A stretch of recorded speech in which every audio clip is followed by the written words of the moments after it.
ಅಮ್ಮನ ಹಾಗೆ ಪ್ರೀತಿ ತೋರಿಸುವ ಹೆಂಡತಿ ಸಿಕ್ಕರೆ ಗಂಡಿನ ಜೀವನವೇ ಅಂದವಾಗಿರುತ್ತದೆ. ಅಪ್ಪನ ಹಾಗೆ ಸ್ವತಂತ್ರ ಕೊಡುವ ಗಂಡ ಸಿಕ್ಕರೆ ಹೆಣ್ಣಿನ ಜೀವನ ಸುಖವಾಗಿರುತ್ತದೆ. ಹೆಂಡತಿಯ ಸೌಂದರ್ಯ ಗಂಡನಿಗೆ ಕಾಣುವುದಿಲ್ಲ, ಗಂಡನ ಒಳ್ಳೆಯ ಗುಣ ಹೆಂಡತಿಗೆ ಕಾಣುವುದಿಲ್ಲ. ಯಾರು ಮಾಡಿಟ್ಟಿದ್ದನ್ನ ಖರ್ಚು ಮಾಡಿದ್ರೆ ಜೀವನ ಏನಂತ ಗೊತ್ತಾಗಲ್ಲ. ಸ್ವಂತ ದುಡಿದು ಬೇರೆಯವರಿಗೆ ಖರ್ಚಿಗೆ ಕೊಟ್ಟಾಗಲೇ ಜೀವನ ಏನಂತ ಗೊತ್ತಾಗೋದು. ಮಕ್ಕಳಿಗೆ ತಂದೆ ತಾಯಿ ಹೇಳಿದ ಹಿತನುಡಿಗಳು ಇಷ್ಟವಾಗುವುದಿಲ್ಲ, ಆದರೆ ತಂದೆ ತಾಯಿ ಕಷ್ಟಪಟ್ಟು ಸಂಪಾದಿಸಿದ ಆಸ್ತಿ ಮಾತ್ರ ಎಲ್ಲರಿಗೂ ಬಹಳ ಇಷ್ಟವಾಗುತ್ತದೆ.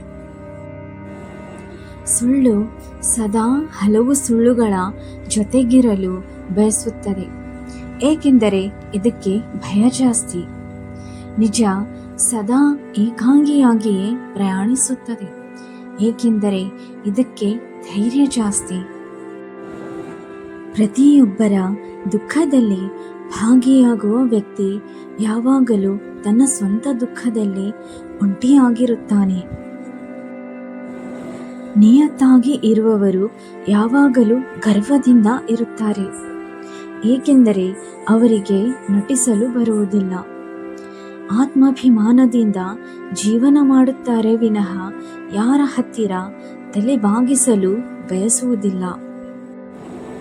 ಸುಳ್ಳು ಹೇಳುವವರಿಗೆ, ಮೋಸ ಮಾಡುವವರಿಗೆ, ನಂಬಿಕೆ ದ್ರೋಹಿಗಳಿಗೆ ಜನ ಬಹಳ ಬೇಗ ಹತ್ತಿರವಾಗಿ ಬಿಡುತ್ತಾರೆ. ಅದೇ ಸತ್ಯ ಹೇಳುವವರನ್ನು ನಿಷ್ಠೂರವಾಗಿ ಕಾಣುತ್ತಾರೆ.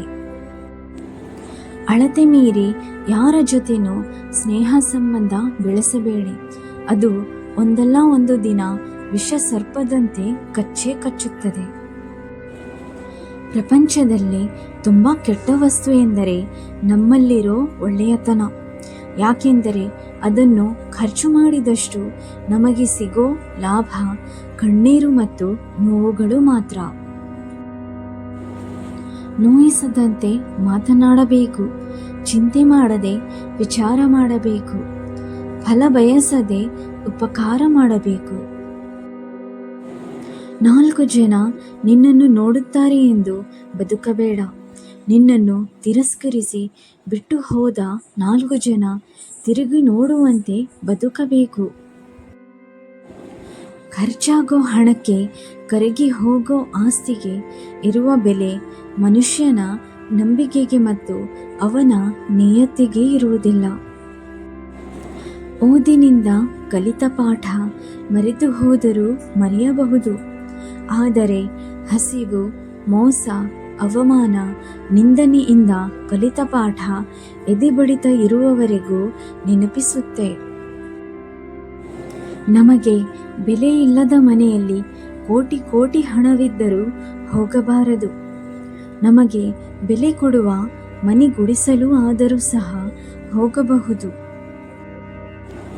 ಕಣ್ಣಿಂದ ನೋಡಿದ್ದು ಎಲ್ಲ ಸತ್ಯ ಆಗಿರುವುದಿಲ್ಲ, ಕಿವಿಯಿಂದ ಕೇಳಿದ್ದು ಎಲ್ಲ ನಿಜ ಆಗಿರುವುದಿಲ್ಲ.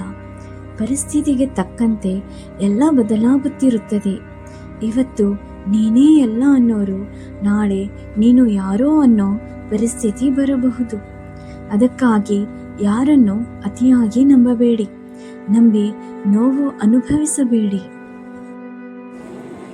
ತಂದೆಯ ಸಂಪಾದನೆಯನ್ನು ಅನುಭವಿಸುವ ಸ್ವಾತಂತ್ರ್ಯ ಮಗನಿಗೆ ಸುಲಭವಾಗಿ ಸಿಗುತ್ತದೆ, ಆದರೆ ಮಗನು ಸಂಪಾದಿಸುವಾಗ ಅದನ್ನು ಅನುಭವಿಸುವ ಸ್ವಾತಂತ್ರ್ಯ ತಂದೆಗೆ ಸಿಗುವುದಿಲ್ಲ. ಅಪ್ಪ ಅಮ್ಮ ಇಲ್ಲದೇ ಇರುವವರು ಅನಾಥರಲ್ಲ, ಅಪ್ಪ ಅಮ್ಮನ ಬೆಲೆ ಗೊತ್ತಿಲ್ಲದೇ ಇರುವವರು ನಿಜವಾದ ಅನಾಥರು. ಬರುವುದೆಲ್ಲವ ಸ್ವೀಕರಿಸು, ಬಂದದ್ದೆಲ್ಲವ ಅನುಭವಿಸು. ನಮ್ಮ ಪಾಲಿನದಷ್ಟೇ ನಮಗೆ ಸಿಗುವುದು, ನಮ್ಮದಲ್ಲದ್ದು ನಮ್ಮಿಂದ ಖಂಡಿತ ದೂರಾಗುವುದು. ಇರುವಷ್ಟು ದಿನ ನೆಮ್ಮದಿಯಾಗಿರು, ಎಷ್ಟೇ ಜೀವನ